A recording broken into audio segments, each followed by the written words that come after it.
Excuse me sir. வாங்க Prabhakar. Congratulation sir. இந்தாங்க sir sweet. என்ன பிரபாகர், எனக்கு எதுக்கு வாழ்த்துக்கள் சொல்றீங்க? ஸ்வீட் எல்லாம் கொண்டு வந்திருக்கீங்க, என்ன விசேஷம்? முதல்ல நீங்கள் ஸ்வீட் எடுத்துக்கோங்க சார், சொல்கிறேன். அப்படிங்கிறீங்க?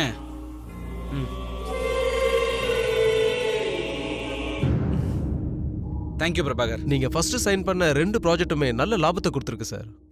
அதனால தான் சார் உங்களுக்கு வாழ்த்துக்கள் சொன்னேன், ஸ்வீட்டும் கொடுத்தேன். பிரபாகர், நான் முதல்ல சைன் பண்ண 2 ப்ராஜெக்ட்டுமே நல்ல லாபமா? ஆமாம் சார், ஆரம்பமே ரொம்ப நல்லா இருக்கு சார். இனி வெற்றி தேவதை உங்க தோல்ல தான். நீங்க தொட்டது எல்லாமே லாபம் தான். பிசினஸ்ல ஆதி சாருக்கு அடுத்தது நீங்க தான் சார் அந்த இடத்துக்கு ரெடியா இருக்கீங்க. பிசினஸ்ல என்னால ப்ரோவோட அடுத்த இடத்துக்கு வர முடியுமா? பிரபாகர், உண்மையாவா சொல்றீங்க? ஆமா சார், உண்மைதான் சார். அதுக்கான ஆரம்பம் தான் சார் இந்த வெற்றி எல்லாம். எனக்கு உங்க மேல ரொம்ப நம்பிக்கை இருக்கு சார். நந்தினி மேடம் போட்டு கொடுத்த பிளான் சூப்பரா ஒர்க் அவுட் ஆகுது. ஃப்ரெண்ட்ஸ் கிட்ட சொல்லி ஆகணுமே. டே மச்சான், நான் ஃபர்ஸ்ட் சைன் பண்ண 2 ப்ராஜெக்ட்டுமே நல்லா லாபம் கிடைச்சிருக்குடா. தேங்க்ஸ்டா. சரி, அதை விட ஈவினிங் வந்து செம பார்ட்டி, செம ஃபன் பண்றோம், சரியா? அதே இடம்தா, மிஸ் பண்ணிராத. கண்டிப்பா பார்ட்டிக்கு வந்துரு. எக்ஸ்கியூஸ் மீ, அவனுங்களும் தான். இந்த ஃபைல்லையும் அப்படியே ஒரு சைன் பண்ணிடுங்க சார். ஆமா. சரி மச்சான். ஆமா.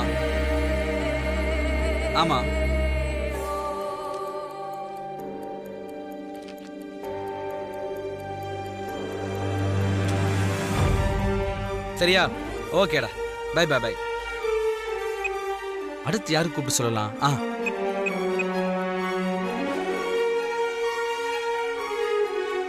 டே பிரியன், நான் ஃபர்ஸ்ட் சைன் பண்ண ப்ராஜெக்ட் செம லாபம் கிடைச்சிருக்குடா. அதுக்காக பார்ட்டியில அரேஞ்ச் பண்ணிருக்கேன், ஈவினிங் வந்துரு, சரியா? அவங்ககிட்ட இப்பதான் கால் பண்ணி சொன்னேன், நீயும் மறக்காம வந்துரு. சார், இந்த ஃபைலையும் சைன் பண்ணிடுங்க சார்.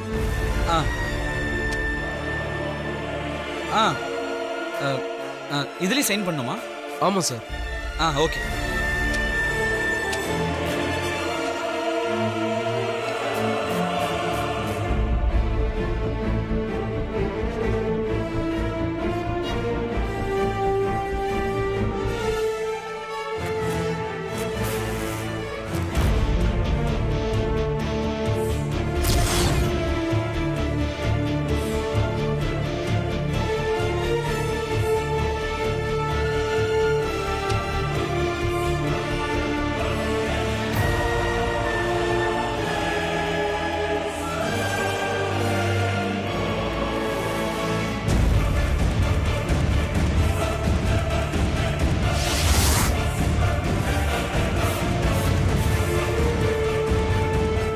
என்ன சார், உங்க வெற்றியை செலிப்ரேட் பண்ண உங்க ஃப்ரெண்ட்ஸ் எல்லாம் பார்ட்டி கேட்கறாங்களா? ஆமா பிரபாகர், இந்த வெற்றியை என்னை விட என் ஃப்ரெண்ட்ஸ் தான் கொண்டாடுவாங்க. சரி, அவ்வளவுதானா? இல்ல கையெழுத்து போட வேற ஏதாவது ஃபைல் இருக்கா? அவ்வளவுதான் சார், ஃபினிஷ். Super, okay. சரி, இனி நீங்க என்ன டிஸ்டர்ப் பண்ண மாட்டீங்களா? ஃப்ரெண்ட்ஸுக்கு கால் பண்ணி நீ நான் பேசலாம்ல? நீங்க கண்டினியூ பண்ணுங்க சார். ஓகே, இந்தாங்க. என் வேலை முடிஞ்சது சார். இனிமே நான் உங்களை டிஸ்டர்ப் பண்ண மாட்டேன், நீங்க என்ஜாய் பண்ணுங்க. Okay, thank you, by.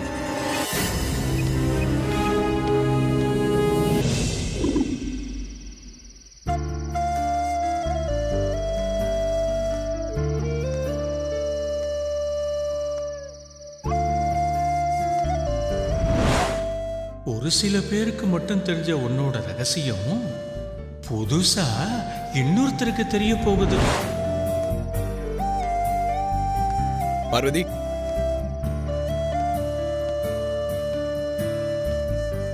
மாமா வந்துட்டீங்களா? இப்படி சிரிச்ச முகமா இருந்தா பாக்குறதுக்கு எவ்வளவு சந்தோஷமா இருக்கு. அதை விட்டுட்டு முகத்தை ஏன் சோகமா வச்சிருந்த? இல்லையே, நான் முகத்தை சோகமால வச்சுக்கலையே, சிரிச்ச முகமா தான் இருக்கேன். இல்லையே, நான் வரும்போது உன் முகம் சோகமா இருந்ததை நான் பார்த்தேன். என்னை பார்த்த உடனே நீ முகத்தை மாத்திக்கிட்ட. எதுக்காக சோகமா இருக்க? என்னாச்சு உனக்கு? கோவிலுக்கு போயிருந்த மாமா, அங்க நான் வழக்கமா பாக்குற தாத்தாவை பார்த்தேன். தாத்தா என்ன சொன்னாரு? என்னோட தாலி ரகசியம் புதுசா இன்னொருத்தருக்கு தெரிய வரும்னு சொன்னாரு. இதுக்கு போய் ஏன் கவலைப்படுற? என்ன மாமா இப்படி சாதாரணமா கேட்டுட்டீங்க? அந்த தாத்தா சொன்னா சொன்ன மாதிரி நடக்கும். அந்த ஒருத்தர் யாரா இருக்கும்? அது எங்க அப்பாவா இருக்குமா இல்ல அம்மாவா இருக்குமான்னு நினைச்சு நான் ரொம்ப பயந்து போயிருக்கேன். எதுக்கு பயப்படுற? என் மாமனாருக்கு நம்ம காதல் விஷயத்தை பத்தி தெரியும். நம்ம கல்யாணம் ஆன விஷயமும் தெரியட்டுமே. நமக்கு ஒரு வேலை மிச்சம் தானே.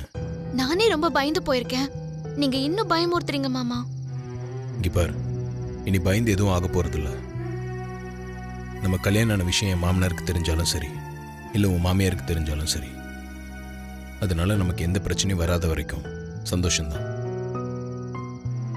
அப்படியே பிரச்சனை வந்தாலும் ரொம்ப சந்தோஷம். அதுவும் நல்லதுக்காக தான். என்ன மாமா சொல்றீங்க? பிரச்சனை வந்தா நல்லதா? ஆமா, எந்த ஒரு விஷயத்துலையும் பிரச்சனைன்னு ஒன்று வந்தா கண்டிப்பா அதுக்கு தீர்வுன்னு ஒன்று கிடைக்கும். நம்மளும் இன்னும் எத்தனை நாளைக்கு தான் இப்படி பயந்து பயந்து மறைஞ்சு சந்திக்கிறது? பிரச்சனை வரட்டும், ஒரு முடிவு கிடைக்கும். மாமா, நீங்க பேசுறத பார்த்தா எனக்கு ரொம்ப பயமா இருக்கு. இப்போ எதுக்கு பயப்படுற?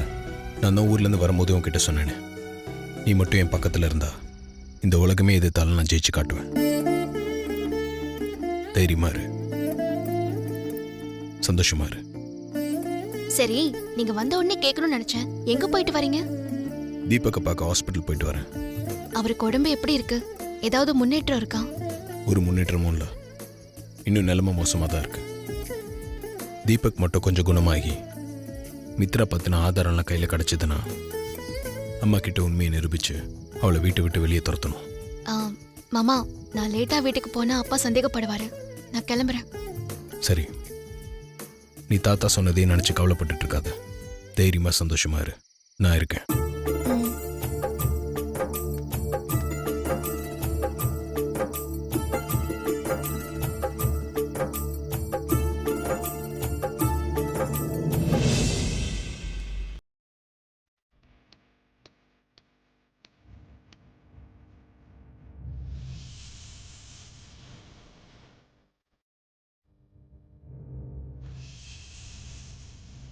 Excuse me sir. சொல்லுங்க.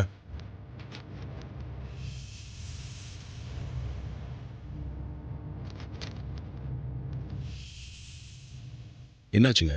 ஏன் அமைதியாக இருக்கீங்க? சைன் எதனா வாங்கினா ஃபைலை கொடுங்க. சொல்கிறதுக்கு ஏதாவது இருந்தால் சொல்லுங்கள். இப்படி அமைதியாக நின்றுட்டு இருந்தா என்ன அர்த்தம்? அது வந்து சார், இப்போ தான் நீங்கள் ஆஃபீஸ்க்கு வந்திருக்கீங்க. வந்த உடனே இந்த விஷயத்தை எப்படி சொல்கிறதுன்னு கொஞ்சம் தயக்கமாக இருந்துச்சு சார். அதே நேரத்தில் சொல்லாமலே இருக்க முடியல சார். இந்த பில்டப் எல்லாம் வேணாம் பிரபாகர். என்ன விஷயம் டக்குன்னு சொல்லுங்கள். நம்ம டெக்ஸ்டைல் கம்பெனிக்கு ஃபாரின்லேருந்து மெட்டீரியல் இறக்குமதி பண்ணியிருக்கோம். புதுசாக ஒரு கான்ட்ராக்டருக்கு அப்ரூவல் கொடுத்ததுனால நமக்கு 50 கோடி ரூபாய் நஷ்டம் ஏற்பட்டிருக்கு சார். என்னது, 50 கோடியா? என்ன பிரச்சனை? எதனால லாஸு?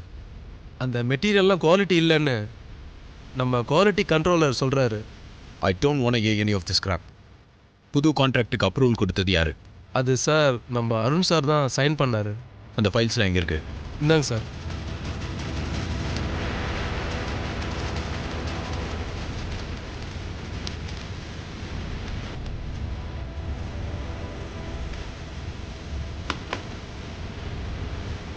சொல்லுங்க சார்.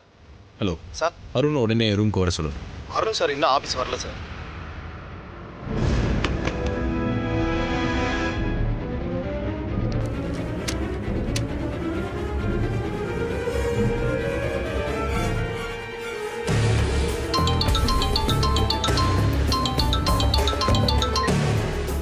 சொல்லுங்க பிரபாகர்.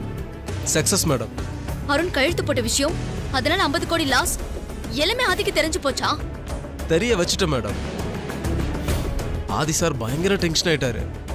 அருணை கூப்பிட சொன்னாரு. அருண் சார் இன்னும் ஆஃபீஸ்க்கு வரலன்னு தெரிஞ்சதும் உடனே டென்ஷன் ஆகி கோவமா எழுந்திரிச்சு போயிட்டாரு. ஆதியோட அந்த கோவம் தான் அந்த குடும்பத்துல பெரிய குழப்பத்துக்கு புளியர் சுழிய போட போகுது. நான் இதுக்காக தான் வெயிட் பண்ணிக்கிட்டு இருந்தேன். இனி நான் பாத்துக்கிறேன். Okay madam. வேலையை கச்சிதமா முடிச்சதுக்கு உங்களுக்கு சேர வேண்டியது கண்டிப்பா வந்து சேரும். Thank you madam.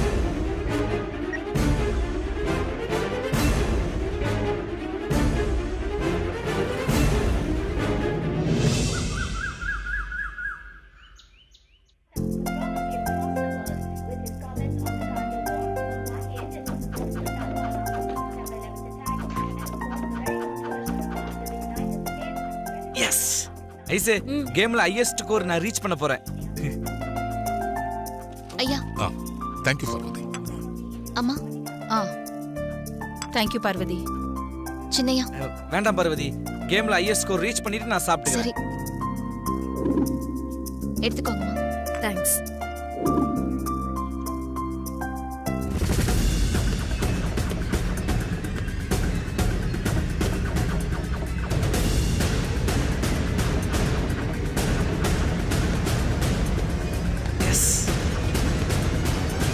Hi bro.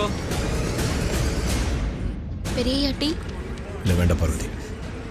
டேய் உன்கிட்ட கொஞ்சம் பேசணும்.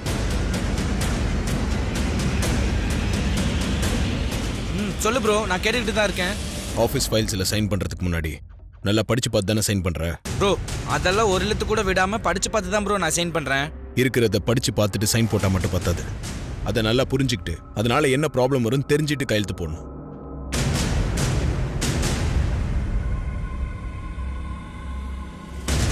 ப்ரோ நீ சொல்ற மாதிரி தான் ப்ரோ நான் கையெழுத்து போட்டுக்கிட்டு இருக்கேன். நான் உங்ககிட்ட பேசிட்டு இருக்கேன், நீ பாட்டு கேம் விளையாடிட்டு இருக்க. Bro just minute bro. இது வரைக்கும் பண்ண ஸ்கோரை விட நான் ஹையஸ்ட் ஸ்கோர் ரீச் பண்ண போறேன் ப்ரோ.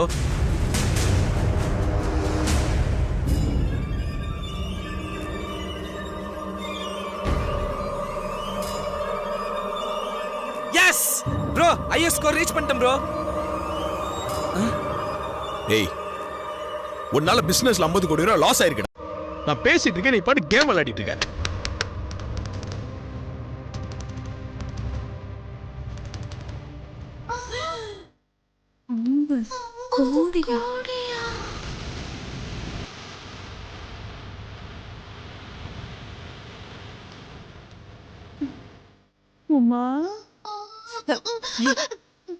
எருமை ஒரு அடிச்சு பார்த்தா வாயெல்லாம் உடைச்சிருவேன். நீ பாருடி, வீட்டில் ஃபைட் சீன் ரொம்ப ஹெவியாக இருக்கும் போல இருக்கு. என்ஜாய் பண்ணுறதுக்கு ரெடி ஆகிடு. என்ன ப்ரோ, நான் ஃபர்ஸ்ட் சைன் பண்ண ப்ராஜெக்ட் ரெண்டுமே நல்ல லாபம் கொடுத்துருக்குன்னு சொன்னாங்க. நீ என்னடானா 50 கோடி லாஸ்ன்னு சொல்ற? ஆதி, என்ன நடந்துச்சு? எதனால லாஸ்? டெக்ஸ்டைல்ஸ் கம்பெனிக்காக நம்ம ரா மெட்டீரியல்ஸ் இம்போர்ட் பண்ணியிருந்தோம். அந்த ஃபைல்ஸை சரியா படிச்சு பார்க்காம சைன் பண்ணியிருக்கான். அதால 50 கோடி ரூபாய் லாஸ். படிச்சவன் தானே நீ, படிச்சு பார்த்து ஃபைல சைன் பண்ண மாட்டியா அருண்? முடிவெடுக்கிற இடத்துல இருக்கிற நீ எவ்வளவு பொறுப்பா நடந்திருக்கணும். அதை விட்டுட்டு ஒரு முட்டாள் மாதிரி நடந்திருக்க.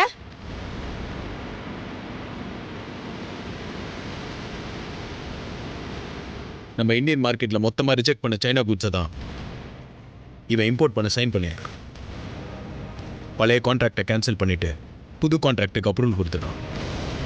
நீ போட்ட ஒரே ஒரு சைன்னால தான்டா இதெல்லாம் நடந்துருச்சு.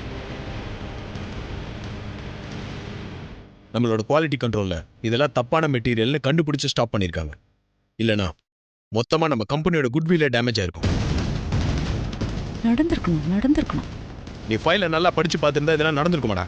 ஃபைலை கொண்டு வந்து நீட்னா நீ என்ன ஆட்டோகிராஃபை போடுற அப்படியே கையெழுத்து போட்டுருவியா? அறிவில்லடா உனக்கு?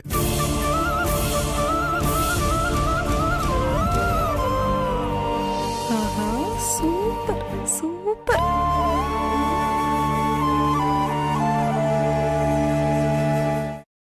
அருண், இன்னும் எத்தனை நாளைக்கு தான் இப்படி பொறுப்பு இல்லாம விளையாட்டுத்தனமாவே இருக்க போற?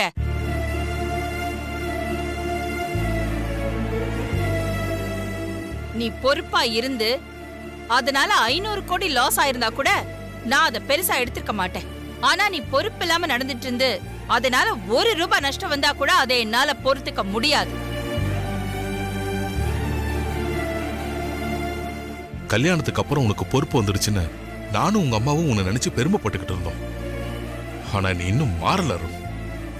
ஏமாத்துறதுக்காக தான் நீ ஆபீஸ்க்கு போற மாதிரி நடிச்சேன்னு தெரிஞ்சதுக்கு அப்புறம் உன் முகத்தை பார்க்கவே எனக்கு பிடிக்கல அருண்.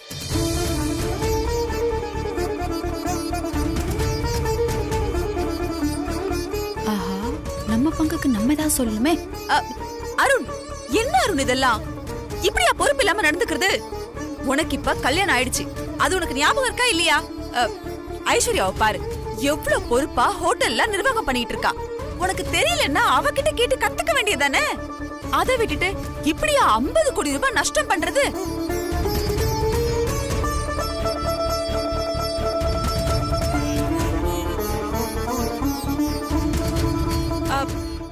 அதுக்கு இல்ல, பண கஷ்டம் வந்தா கூட பரவாயில்லையே அருண். இப்ப பாரு, ஆதி, அக்கா, மாமா எல்லாரும் உன்னை நடுக்கூடத்துல நிக்க வச்சு திட்டிட்டு இருக்காங்கல்ல. இதெல்லாம் பாக்கும்போது ஐஸ்வர்யாக்கு எவ்வளவு மனசு கஷ்டமா இருக்கும். அதெல்லாம் யோசிச்சு பாத்தியா நீ? அத்தை, நீங்க கூட அட்வைஸ் பண்றீங்க? பேசாம இருக்கியோ இல்ல? இனிமேல் இந்த மாதிரி பொறுப்பு இல்லாம இதுல எது நடந்துக்கிட்ட அப்புறம் நான் பார்த்து சும்மா இருக்க மாட்டேன். இதான் நான் உனக்கு கொடுக்குற லாஸ்ட் வார்னிங். பார்த்து பொறுப்பா நடந்துக்க.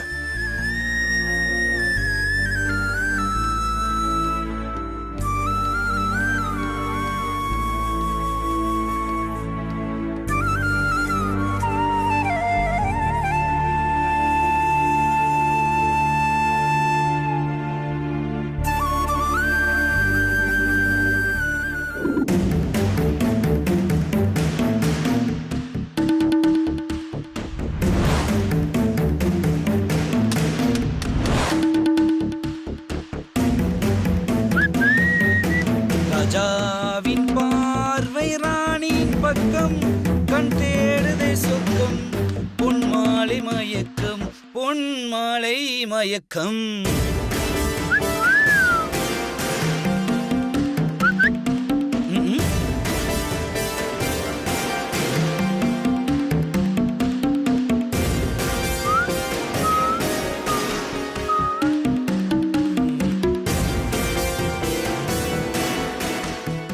என்னாச்சு இவளுக்கு? ஏன் ஒரு மாதிரி உட்காந்துக்கிட்டு இருக்கா? என்ன வேற கோவமா பாக்குறாளே. ஒருவேளை பாடின பாட்டு பிடிக்கலையா?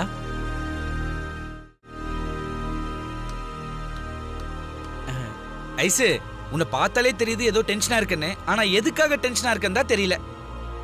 நடந்ததெல்லாம் மறந்துட்டோம்னால எப்படி இப்படி இருக்க முடியுது? என்ன ஐசு சொல்ற? என்ன நடந்துச்சு? நான் அப்படி என்ன தப்பா நடந்துட்டேன்னு நீ இப்ப இவ்வளவு டென்ஷனா இருக்க? என்ன நடந்தது? நீ என்ன தப்பு பண்ணுன? நான் எதுக்காக டென்ஷனா இருக்கேன்? இது எதுவுமே உனக்கு தெரியாதுல்ல? சத்தியமா எனக்கு தெரியல ஐசு. என்ன நடந்துச்சுன்னு சொல்லு. உன்கிட்ட நான் இதை கொஞ்சம் கூட எதிர்பார்க்கல அருண். உன்னால லாஸ் ஆயிடுச்சுன்னு ஆதியும் ஆண்டியும் உன்னை திட்டினாங்களே, அந்த வருத்தம் உன் மனசுல கொஞ்சம் கூட இல்லையா? ஐசு, ப்ரோவும் அம்மாவும் என்ன திட்டுறது ஒண்ணும் புதுசு இல்ல. எனக்கு பழகி போச்சு. இதுக்காகவா நீ இவ்வளவு டென்ஷனா இருக்க? ஆண்டி கிட்டயும் ஆதி கிட்டயும் திட்டு வாங்குறது உனக்கு வேணா பழகி போன விஷயமா இருக்கலாம். ஆனா எனக்கு அவமானமா இருக்கு. சின்னையா கிட்ட நீங்க இன்னைக்கு இவ்ளோ கடுமையா நடந்துட்டு இருக்க வேண்டான்னு எனக்கு தோணுது மாமா. அருணால நஷ்டம் ஏற்பட்டு போச்சுன்னா நான் அவனை திட்டல. அவனுக்கு பொறுப்பு வரணும் தான் திட்டினேன். அது எனக்கு புரியுது. ஆனா ஐஸ்வர்யா அம்மா முன்னாடி நீங்க சின்னையா கிட்ட அப்படி நடந்துக்கிட்டது ஐஸ்வர்யா அம்மா மனசுல வருத்தத்தை ஏற்படுத்திருக்குமோன்னு எனக்கு தோணுது. அப்படிலாம் இருக்காது. ஐஸ்வர்யா ஒன்று அருண் மாதிரி பொறுப்பு இல்லாதவல்ல. நான் அருண் கிட்டே அப்படி நடந்துக்கிட்டேன்னு ஐஸ்வர்யாக்கு நல்லா புரிஞ்சிருக்கும். புரிஞ்சுக்காம பேசாத ஐசு. ப்ரோ என்ன திட்டினதுல உனக்கு என்ன அவமானமா இருக்கு? நீ தான் புரிஞ்சுக்காம பேசிட்டு இருக்க அருண். நீ வேற யாரோ இல்ல, என்னோட ஹஸ்பண்ட். என் கண்ணுக்கு முன்னாடி உங்க அம்மாவே உன்னை திட்டினாலோ அது எனக்கு அவமானம் தான், அசிங்கம் தான். ஐசு, நடந்த தப்ப சுட்டி காட்டி இனி இந்த மாதிரி நடந்துக்காம இனிமேல் பொறுப்பா இருந்துக்கன்னு சொன்னாங்க. இதுல என்ன உனக்கு அவமானமா இருக்கு? எந்த ஒரு பொண்ணும் தான் கண்ணு முன்னாடி புருஷன் திட்டு வாங்கறத அவமானமா தான் நினைப்பா. நீங்க சின்னையாவை கண்டிச்சது ஐஸ்வர்யா அம்மா மனசுல நிச்சயமா மன வருத்தத்தை ஏற்படுத்தியிருக்கும். ஐஸ்வர்யா படிச்ச பொண்ணு. நிச்சயமா நான் பேசினதை தப்பா எடுத்திருக்க மாட்டா. நான் அருணுக்கு பொறுப்பு வர்றதுக்காக தான் அப்படி பேசினேன்னு கண்டிப்பா ஐஸ்வர்யாவுக்கு புரிஞ்சிருக்கும். உன் கண்ணுக்கு முன்னாடி என்னை யாராவது கண்டிச்சாலோ திட்டினாலோ அதுக்கு உனக்கு கோவம் வருமா வராதா? ஐசே, நீ டாபிக்க மாத்தி பேசுற. நான் டாபிக் எல்லாம் மாத்தி பேசல. கேட்ட கேள்விக்கு பதில் சொல்லு. நான் பண்ணது தப்பாவே இருந்தாலும் உன் கண்ணுக்கு முன்னாடி என்னை யாராவது கடுமையா பேசினா நடந்துக்கிட்டா அது உனக்கு அவமானமா இல்லையா? இப்ப புரியுதா என் வலியும் வேதனையும்?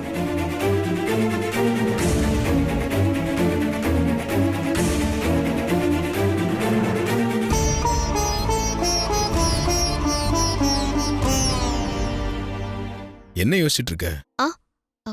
ஒன்னும் இல்ல மாமா.